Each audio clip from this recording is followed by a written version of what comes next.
इतिहास के बीते दिनों में तो हम पीछे नहीं लौट सकते, पर हम ये तो देख सकते हैं कि हमने अपनी यात्रा कहाँ से शुरू की और कहाँ तक पहुँचे हैं। तो चलिए बिहार के इतिहास को समझने की कोशिश करते हैं। बिहार में सभ्यता के इतिहास के हर चरण में भौतिक उपलब्धियों पर दार्शनिक उपलब्धियों को वरीयता दी है। यही कारण है कि हर संक्रमण के दौर में लोगों ने बिहार की तरफ रुख किया है।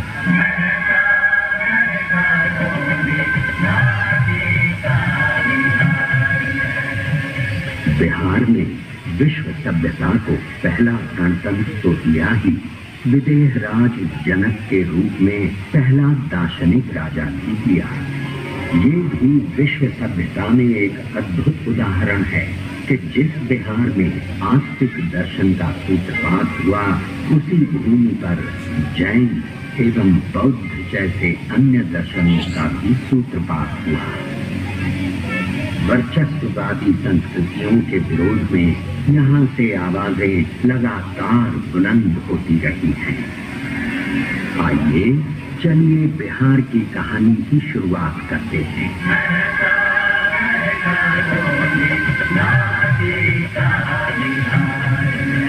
शताब्दियों पूर्व बिहार के ऋषि विश्वामित्र ने भारतीय सभ्यता और संस्कृति को तत्कालीन संकीर्ण और रूढ़ मानसिकता से ऊपर उठाकर एक नई चेतना दी। विश्वामित्र ऋग्वेद के अनेक ग्रंथों के रचयिता थे। उनका आश्रम आज के बक्सर जिले में स्थित था। राम और लक्ष्मण को लेकर उत्तर बिहार में स्थित विदेह की सीता से मिलाने का काम विश्वामित्र ने ही किया। लोग जब अपने जीवन के सच, औचित्य, संवेदना और विडंबनाओं का प्रतिबिंब किसी व्यक्तित्व में पाने लगते हैं तो उससे हद तोड़कर जुड़ने लगते हैं। सीता एक ऐसा ही व्यक्तित्व लेकर पैदा हुई।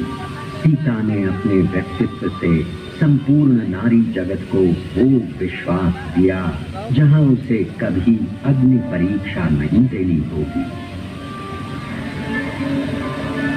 बिहार की कहानी को थोड़ा आगे बढ़ाते हुए महाभारत काल में आते हैं। इस काल के दो महान योद्धाओं को याद कर लेना जरूरी है। पहले मगध के जरासंध और दूसरे अंगराज कर्क, जो कि वर्तमान भागलपुर जनपद के राजा थे। भागलपुर में कर्ण का किला पुरातात्विक धरोहर के रूप में आज भी मौजूद है। क्योंकि कर्ण किसी राजघराने के वारिस नहीं थे, इस कारण उन्हें पग पग पर अपमान का घूंट पीना पड़ा था। वो एक महान धनुर्धर होने के साथ साथ महादानव्रती भी थे और इस व्रत की रक्षा में ही उन्हें जान गंवानी पड़ी थी।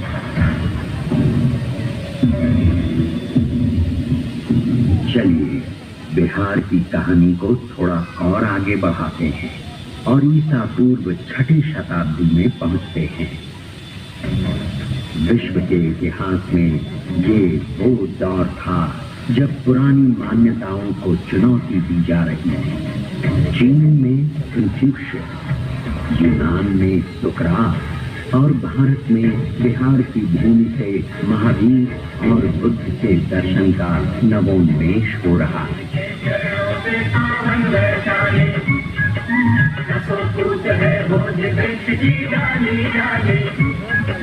महावीर के चरणों से पावन वैशाली,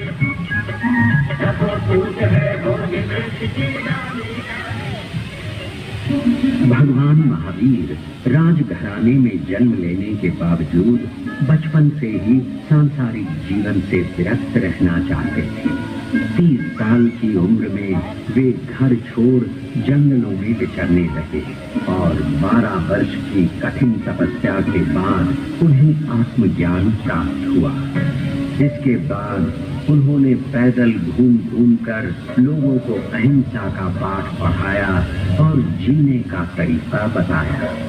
उनका एक प्रमुख दर्शन था अनेकांतवाद। इस दर्शन के अनुसार सच को देखने का सबका अलग अलग नजरिया होता है और जब तक हम सत्य को हर एक नजरिए से परख नहीं लेते तब तक संपूर्ण सत्य को नहीं समझ सकते। जब महावीर स्वामी केवल ज्ञान की शिक्षा दे रहे थे, लगभग उसी समय एक और महापुरुष सिद्धार्थ गौतम मगध के जंगलों में ज्ञान प्राप्ति के लिए घोर तपस्या में लीन थे। इतिहास इस बात पर मौन है, पर हो सकता है महावीर और सिद्धार्थ गौतम मगध के जंगलों में एक दूसरे से मिले होंगे। आज से ठीक 2600 साल पहले वो भी क्या दृश्य था जब सिद्धार्थ गौतम ने गया से 15 किलोमीटर की दूरी पर निरंजना नदी के तट पर पीपल के वृक्ष के नीचे अंतिम ध्यान किया था।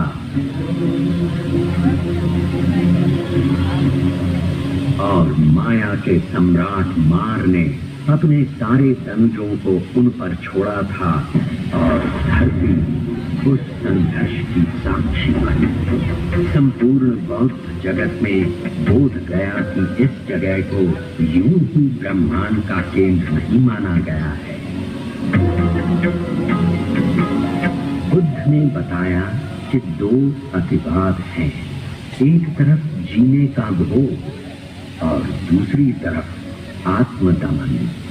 एक है खाओ पियो और मौज करो क्योंकि कल मृत्यु है, दूसरा कहता है सारी इच्छाओं को मार डालो क्योंकि इसी के कारण पुनर्जन्म लेना पड़ेगा। उन्होंने इन दोनों रास्तों को छोड़ने को कहा। वे मध्यम मार्ग के विश्वासी थे, जो न प्रवृत्तिवाद है न निवृत्तिवाद। अब हम बात करते हैं मगध के राजा बिंबिसार की।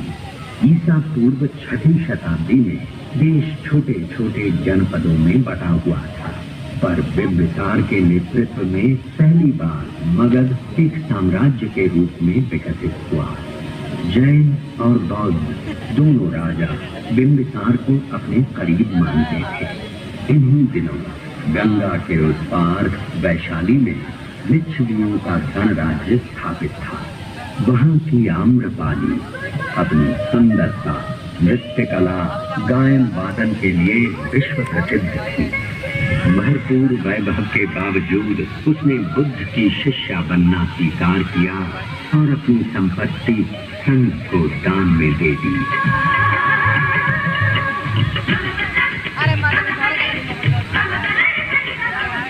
उधर राजनीति के क्षेत्र में बिंबिसार के पुत्र अजातशत्रु ने सामरिक दृष्टि को समझते हुए मगध की राजधानी को राजगीर से पाटलिपुत्र स्थानांतरित करने का फैसला किया और उसी समय राजगीर की सप्तकर्णी गुफाओं में बुद्ध के 500 शिष्य 6 महीने की संगीति के बाद त्रिपिटकों का संकलन किया।